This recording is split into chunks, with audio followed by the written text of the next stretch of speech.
پیارا رب ہے ہمارا، دیکھو سچ میں کتنا مطلب انڈرسٹینڈ کرتا ہے نا اپنے بندوں کو، کتنا کس طرح سے دیکھو ہر چیز میں اللہ تعالیٰ نے آسانی رکھی، اور سب کتنا کیا سوچتے ہیں کہ بہت مشکل ہے ہمارا دین، ہاں جب قرآن سمجھتے ہیں تو پتہ چلتا ہے کہ کتنا آسان دین ہے ہمارا، اور کتنا خوبصورت دین ہے۔ تو دیکھو یہاں پر اللہ کی کتنی بڑی رحمت ہے کہ وہ ٹوٹے ہوئے رشتوں کو بھی فوراً ختم نہیں کرتا، بلکہ اسے سنبھلنے کا ایک موقع دیتا ہے۔ ہاں جیسے کہ اللہ تعالیٰ کہہ رہا ہو کہ اگر ابھی دل زخمی ہے تو رکو، ٹھہر جاؤ، شاید وقت کے ساتھ زخم بھر جائے۔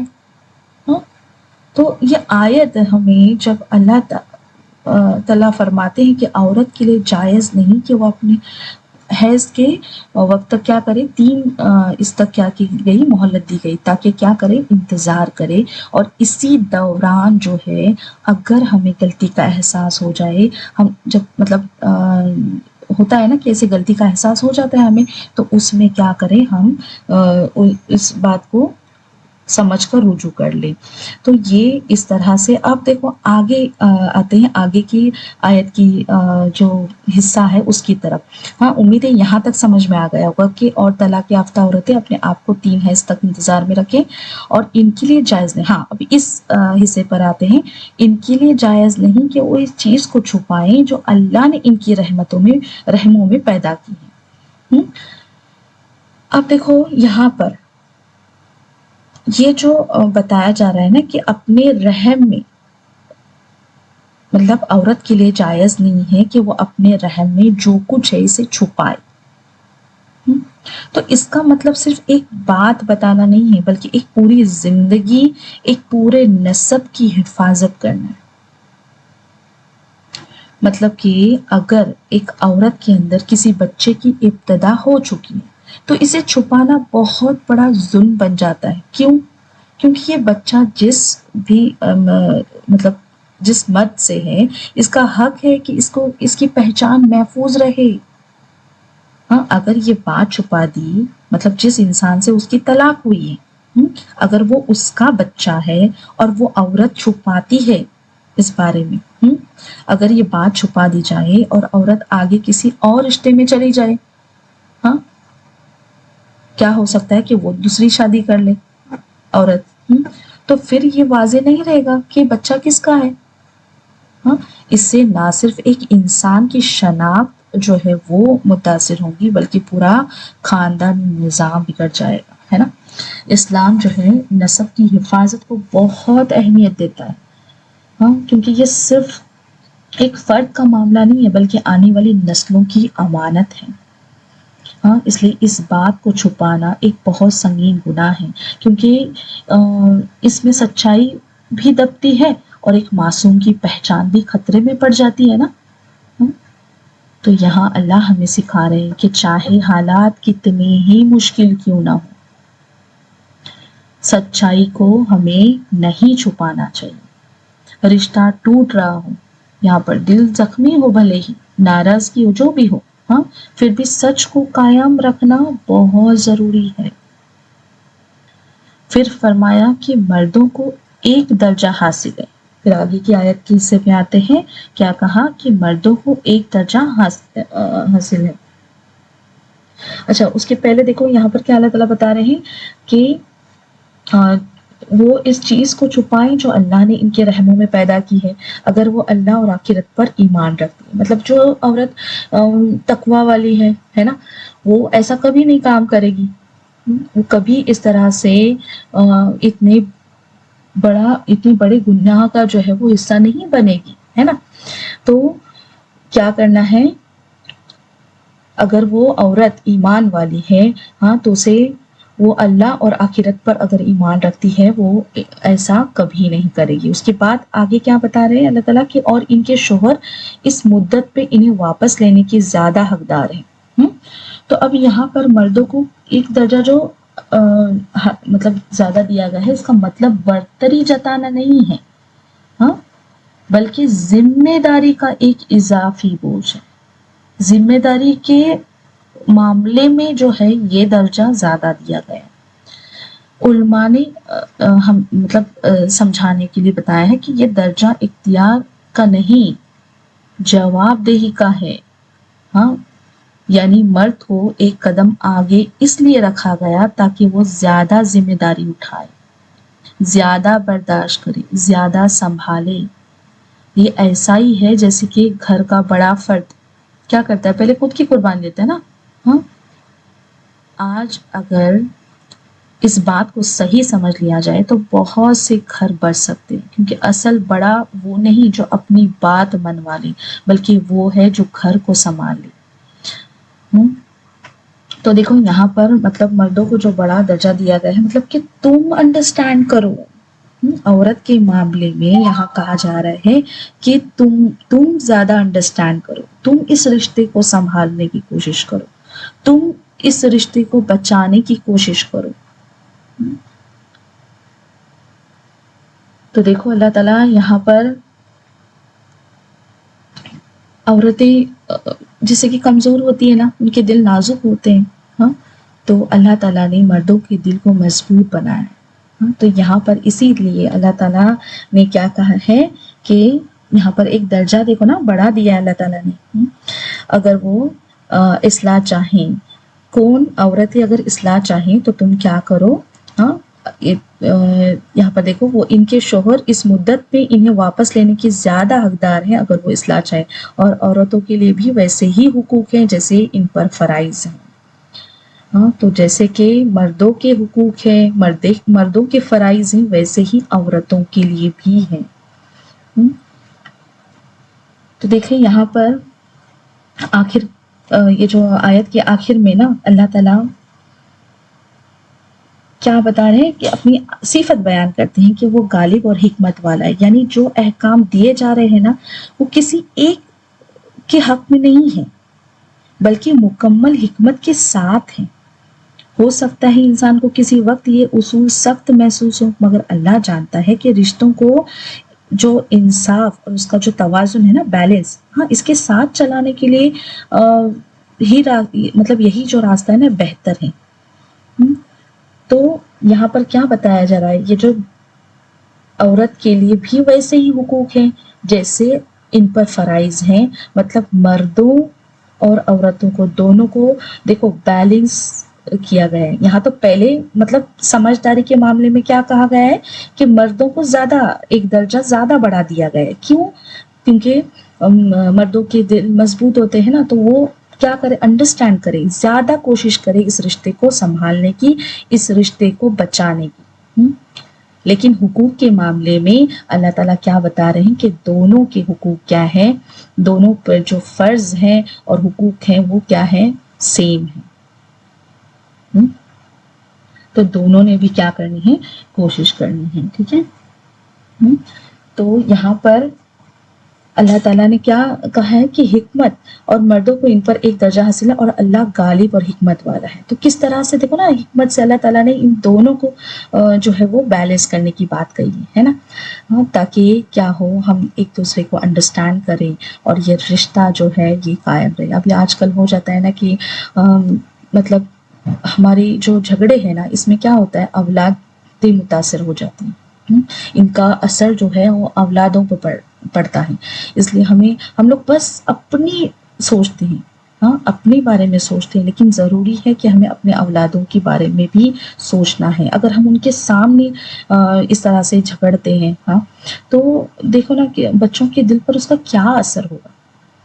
اسی لیے میری بہنوں میں تو کہوں گی کہ دیکھو بھلے اللہ تعالیٰ یہاں پر کیا کرتا ہے، مردوں کو کہہ رہا ہے کہ ان کا درجہ ایک انڈرسٹینڈنگ کے لیے بڑا رکھا ہے، لیکن آج سچ میں ضروری ہے کہ عورتوں کو بھی بات سمجھنی چاہیے. عورتوں نے بھی اپنا دل بڑا کرنا چاہیے. ہر بات ضروری نہیں کہ ہماری منوائی جائے، مطلب ہمارے دل میں جو ہے وہی ہو جائے، ہم جو چاہتے ہیں وہی ہو جائے، نہیں، بلکہ ہمیں کیا کرنا ہے، انڈرسٹینڈ کرنا ہے. ہمیں سوچنا ہے کہ ہمارے بچوں پر کیا اثر ہوگا، ماحول پر کیا اثر ہوگا. تو تھوڑا سا مطلب کہ کوشش کرنی ہے کہ ہم ایسے وقت پر، ہاں، جب ہمارے جھگڑے ہو رہے ہیں تو ایسے وقت پر ہم چپی جو ہے وہ اختیار کریں تاکہ جھگڑا آگے نہ بڑھے. ہاں، تھوڑا سا وقت جانے دیں. تھوڑا سا وقت جانے کے بعد کیا ہوگا، سب کچھ ٹھیک ہو جائے گا۔ لیکن ہم کیا ہوتا ہے کبھی کبھی ہم کیا کرتے ہیں، اس بات کو لے کے بڑھاتے ہیں، ہاں، اور اس کو بڑھاوا دیتے ہیں، تو پھر کیا ہوتا ہے، دونوں اگر غصے والے ہیں تو پھر ٹکراؤ بہت زبردست ہو جاتا ہے، اور وہ بات آگے تک پہنچتی ہے۔ تو ایسا ہمیں مطلب آگے بات کو آگے بڑھانا ہی نہیں ہے۔ جب کچھ بات ایسی ہوتی ہے نا غصے والی، تو چپ رہنا، ہاں، تھوڑا سا اس کو وقت دینا ہے، انشاءاللہ سب کچھ ٹھیک ہو جاتا ہے۔ اب دیکھو یہاں پر یہ ساری آیات جو ہے نا، یہ ہمیں ایک مکمل تصویر دیتی ہے کہ زندگی کی یہ جو رشتے ہیں، یہ دل کی کیفیت ہے، ہاں، اور اللہ کے ساتھ جو تعلق ہے اس کی، یہاں ہمیں سکھایا گیا، اللہ تعالیٰ نے سکھایا کہ دین صرف نا عبادت کا نام نہیں ہے، بلکہ زندگی کے ہر رشتے میں انصاف، نرمی اور سچائی قائم رکھنے کا نام ہے۔ کبھی جنگ کا معاملہ آیا تو وہاں بھی حدیں سکھائی گئی، کبھی نشہ، ہاں، اور خرچ کا ذکر آیا تو وہاں بھی بیلنس سکھایا گیا ہمیں۔ کبھی یتیموں کی بات آئی تو دل میں نرمی پیدا کی گئی، اور جب میاں بیوی کے رشتے کی بات آئی تو وہاں بھی یہ نہیں کہا گیا کہ بس فیصلہ کرو، بلکہ دل کو سنبھالنے، وقت دینے، سچائی قائم رکھنے اور عزت کے ساتھ جینے کا طریقہ سکھایا گیا۔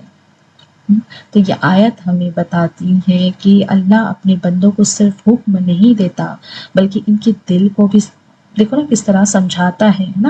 وہ جانتا ہے کہ انسان کبھی غصے میں آ جاتا ہے، کبھی ٹوٹ جاتا ہے، کبھی غلطی کر بیٹھتا ہے، اس لیے ہر جگہ اس نے واپسی کا راستہ رکھا ہے، ہاں، ہر جگہ کیا کیا ہے، اس نے واپسی کا راستہ رکھا ہے، کبھی معافی کے ذریعے، کبھی صلح کے ذریعے، اور کبھی وقت دے کر۔ اگر ان سب کو ایک جگہ سمیٹا جائے تو ایسا لگتا ہے جیسے اللہ ہمیں یہ سکھا رہا ہو کہ زندگی میں جہاں بھی ہو، انصاف چھوڑنا نہیں، سچائی چھپانا نہیں، اور رشتوں کی انا کی نظر نہ کرنا، یہی اصل دین ہے۔ دل کا نرم ہونا، زبان کا سچا ہونا، اور عمل کا جو ہے نا وہ بیلنس کرنا، متوازن ہونا۔ تو بس اللہ تعالیٰ سے دعا کرتے ہیں کہ اللہ تعالیٰ ہمیں قرآن کو صرف پڑھنے والا نہیں بلکہ سمجھنے والا اور اس پر عمل کرنے والا بنا دے، ہمارے دلوں کو نرم کر دے، ہماری زبان کو سچا کر دے، اور ہمارے رشتوں میں نرمی، محبت اور صبر پیدا کر دے۔ اگر ہم سے کوئی غلطی ہو جائے تو ہمیں پلٹ آنے کی توفیق دے، اور ہمیں اپنی رحمت سے کبھی دور نہ کر۔ اے اللہ ہمارے گھروں کو سکون کا گہوارہ بنا دے، اور ہمیں ایک دوسرے کے لیے آسانی اور رحمت کا ذریعہ بنا دے، آمین یا رب العالمین۔